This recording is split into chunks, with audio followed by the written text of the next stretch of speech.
Welcome to my YouTube channel. Please, if you are new on this channel, kindly hit the subscribe button.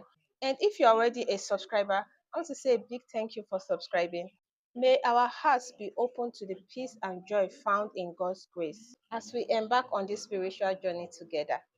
Please let us know your thoughts in the comment section and kindly comment with love and respect for one another. The aim of this channel is to help us hear the word of God and be renewed and transformed through the word of God. Disclaimer: this channel does not encourage violence or the use of abusive language on anyone. So kindly filter the words that you use in the comment box. Thank you for doing so. May the peace of God continue to be with you always. So which one is greet the cross? The person in front, the person behind, the person on the left, the person on the right. That's the cross. So every Sunday, greet the cross, get to know. That's how you know people. How can you be in a church with thousands of people and you are still looking for people? I don't have anybody to help me. Something is wrong with you. Don't let anybody deceive you.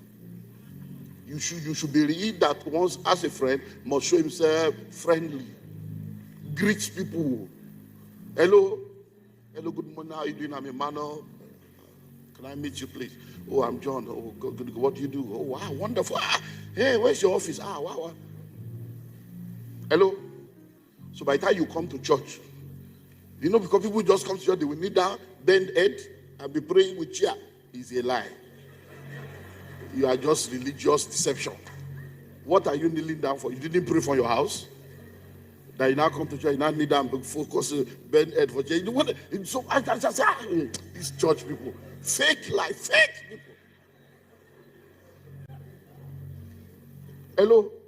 So you didn't pray at home, you didn't pray. You now come, you are not kneeling down. Your conscience is telling you, you have not prayed, though. You are not kneeling down. Hello? You came with complimentary card. Give me to one. Make me, I want to meet you. God bless you. Okay, cake and treats. Wow. So, your cake treats. Hallelujah. See us, you bring card, carry out. Ever ready. You never know when miracle will touch you. Okay, are we getting it now? Number 7, you need a think tank. What's a think tank? You just need a group of people, friends, family, colleagues, staff members, that you meet together periodically to think about how to progress. Just a think tank. Just meet. So if it's in your office, for instance, you want to have a staff meeting once in a month or once in a week or once in a quarter with a think tank. It's okay. How do we move this business forward? What many of you don't know is that majority of the companies you see that are doing amazingly well, the ideas that are moving them forward is not coming from the CEO. There are meetings, there are think tanks, there are people that sit down, research and development, quality control, business development. They sit down, they come, and people make suggestions. And most of those suggestions are the suggestions that the company will now take on board. And then, boom, it moves the company forward. So you need to have a think tank. That business you are doing, sit down. Talk to people that are in the same industry. Talk to people and say, I'm thinking of this. Have people that you will think together. Because when you people meet, I don't know, you are gossiping, who broke who's person heart, who did bomb. That's what you are going to check with your life. You are going to the Instagram to watch other people move forward. There is no way you can be watching people on Instagram and you will be on Instagram. Because you are busy watching other people. So how will you make a difference that will put you there? Number 8, you need a health and nutrition consultant. Because health is wealth. So you need people that will be able to guide you and counsel you on what to eat, what not to eat, especially as you continue to progress in life. Once you eat 40, you eat 50, you eat 60, there are some things that cannot happen again. Hello?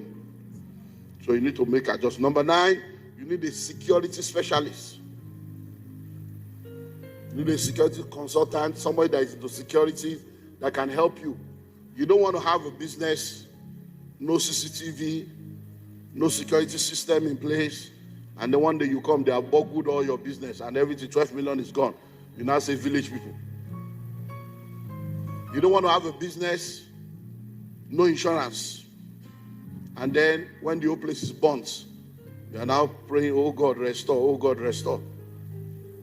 You don't want to have a business, you don't have fire extinguisher, you don't have people to come and say, you need to have fire this, fire that. They know just people that can guide you, even in your personal life. All these things are very, very important. One of my mentees bought a car, an SUV years ago, and when she shared about the experience, I said, wonderful. Say, so do you have insurance? I say, it's third party. I said, you cannot. Say, if you gather away, I gather money to buy. I don't have money for. I said, you cannot be driving a Jeep and you can't do comprehensive. And then trouble came. The car was burnt down. Number 10, you need a spiritual consultant, or what we call a spiritual father or a pastor over your life. So when I say spiritual consultant, I don't mean Babalawo. I know you people. Am I not your pastor? I've been around. I know many of you are still consulting things. That's why your life is not moving forward. You are in church here now. By Tuesday now, you don't go one. By Friday, they don't give you a incision for body. You come to church again. You are just trying everything because village people are inside you. The altar is inside you. I know. So when I say spiritual consultant, I'm talking of a pastor over your life, a spiritual covering. Not that you have one. Because now what people are doing, you are fortune prophet. Saying there's one prophet in Okoko. There's one prophet in last. You are just wasting your life away. Looking for somebody to tell you what is not lost. So that's not what I'm talking about. Because many of you are still consulting. Tell your neighbor, say, Pastor, no. So the list is not exhaustive, but we have a lot of other things. Now, all these people, you don't, like I said, you don't need to have them on retainership or pay. No. Start out just relating with them.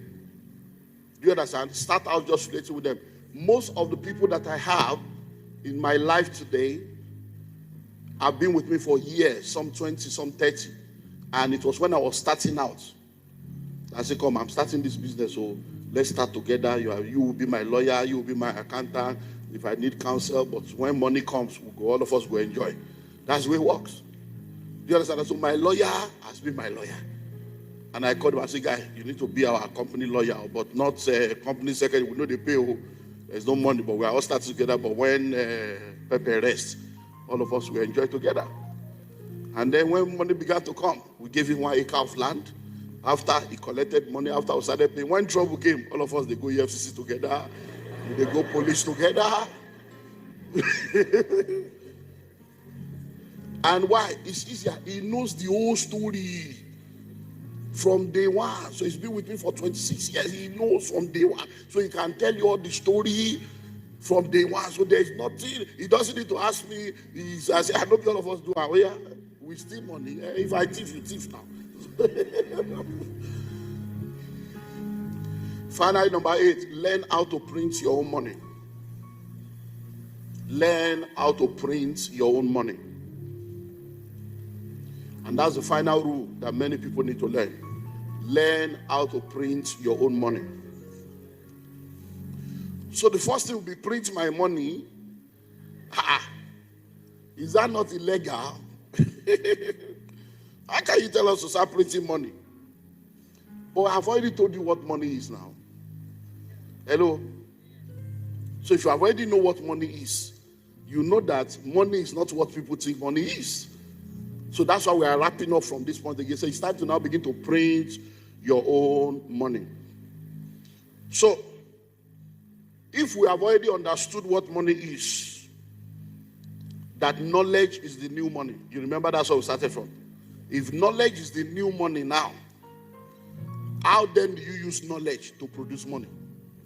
How then do you use the knowledge you have received since the beginning of this master class to now begin to print your own money?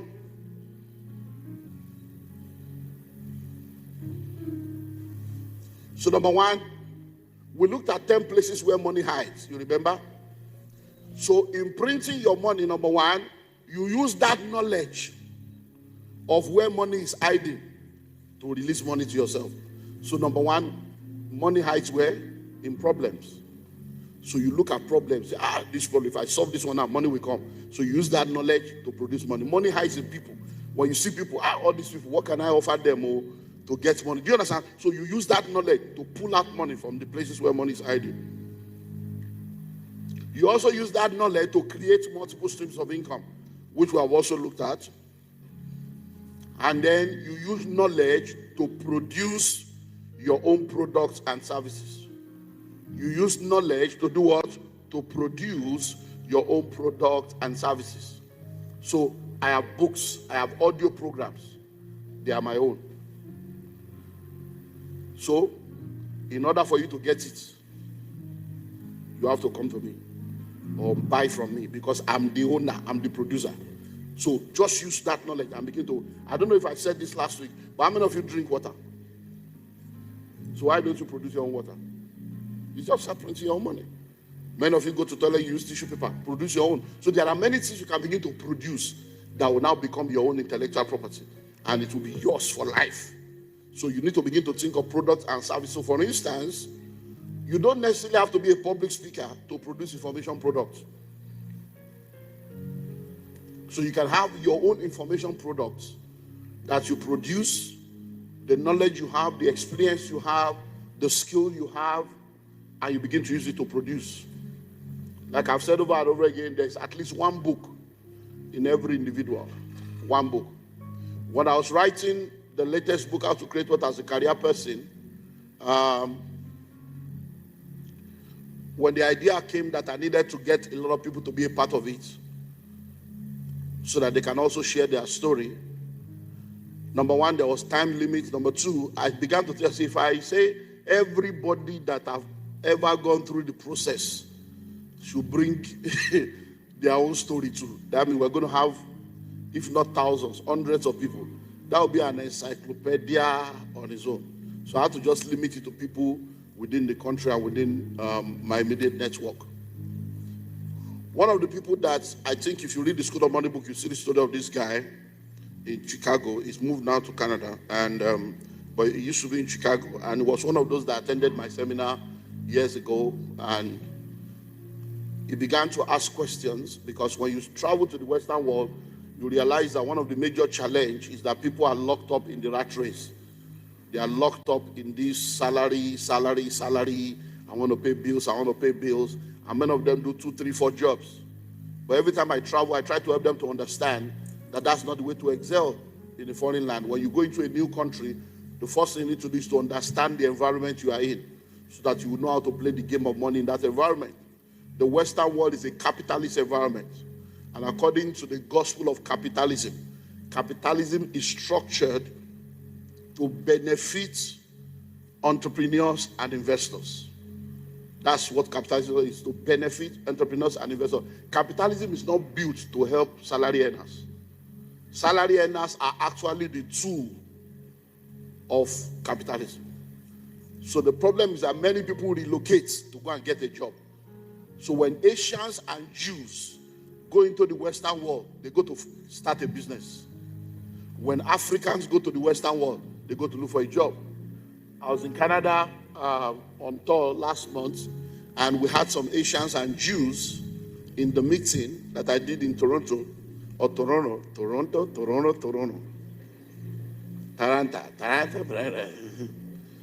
Somebody said, no, Pastor, it's not Toronto, it's Toronto. I say, yeah, that's your business. And if you like any English you want to speak, you understand what I'm saying. When I say Toronto or Toronto, well, you know where I was talking about. Not here. So when I was done, one of the Asian guy that I later discovered was actually a very major big guy in the city came. He said, wow, he said, you understand this stuff. He said, when I was invited to come, I'm like, who is this guy? He said, but you actually understand this thing. You actually understand. I need to go get your book. He said, because what you said about us, he said, your people don't understand it, and they don't come to ask us questions. He said, they don't come to ask us how we do it. But you seem to understand. I said, I understand, because that's my job. When Asians get into the Western world, they don't go look for a job. They create businesses, they start with, they come together, they are communal. They can rent one house, 15 of them will be there. Even though it's illegal, they will be there. And from that house, they will not move until they buy their own. They will come together, put money together, help one person. When that one is settled, and everybody is willing to wait for other people. Sometimes they will just put 1 to 10 inside paper. Whatever number you pick, you are the one. If you are number 1, all of us, it's you. Until we settle you, we move to the next one. But if you try it with Nigeria,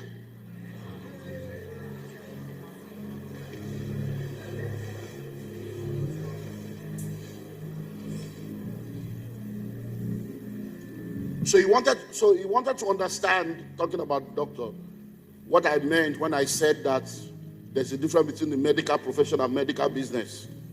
So I explained things to him, and he did some of them, and his story has changed.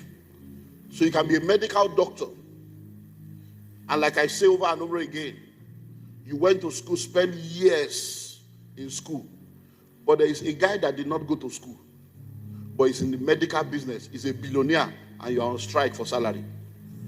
Chinedu did not go to school. He has school certs, but he's the one supplying the syringe. He's the one supplying the stethoscope.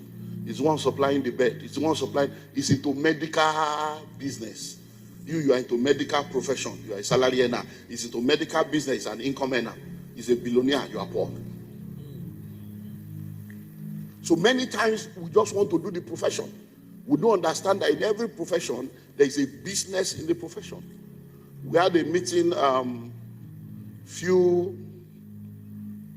think it was the January meeting of February, I'm not sure, the one we did about ambassadors in the marketplace on Wednesday, where we had Pastor Dorothy Agiobo sharing her story with her. How many of you were in that meeting? You see, she was in, and she didn't collect bribe. Because many of us think that it's holiness that will prosper us. She did not collect bribe. She stood for righteousness. And I said, I'm looking at retirement and nothing has changed. But by the time she began to pray, God told her things to do. And she now discovered that even inside that career, there are things you can do. Those are the business of the career that now produces money. So you're a medical doctor, you can go into medical seminars and begin to teach people about a lot of things about medical. You can go into medical educational audio and visual products. You're a medical doctor. You don't need to be waiting, salary. You are shouting as going on strike. You can go into medical educational publication. You can go into drug production and marketing. The question I'm asking myself is, you're a medical doctor. Who best to be into pharmaceutical drug production than you that is in the medical field? Are you not the one that is treating people that knows the problem of people? Don't you know that as a medical doctor, you can even suggest to pharmaceutical companies the kind of drug and research they should go and do, that this is a problem we have noticed, so can you people produce something that can help solve this problem? And then you'll be a part owner of that idea. Just go to school, I'm doctor this, doctor that. You can go into medical equipment and product sales and marketing. You're a medical doctor. You use glove, you use syringe, you use cotton wool, and you're not selling anything. Do you know how many cotton wool you have used in your lifetime? The person supplying the cotton wool is a billionaire. You are a tenant. You can go into medical franchises. There are so many aspects of franchising in the medical field that you can explore. And you can bring some of them into the country. Even if it's ordinary high blood pressure machine, and there are different ones that you can just be the major supplier or distributor, you'll be amazed at how much money you make and waiting for salary, going on strike. And then you can go into private practice, which is the only one that many medical doctors know. But I hope you know that private practice is still bondage. Hope you know. Because private practice means you have to be physically there to work. You can't retire at 70, you are still there. You come again, you are coming to shook injection. So you are actually creating problem for yourself. So there's nothing wrong in medical practice, but that's not the ultimate, because that's what many of you doctors think is ultimate. To go into medical private practice, the only way it can be a blessing is create a system and structure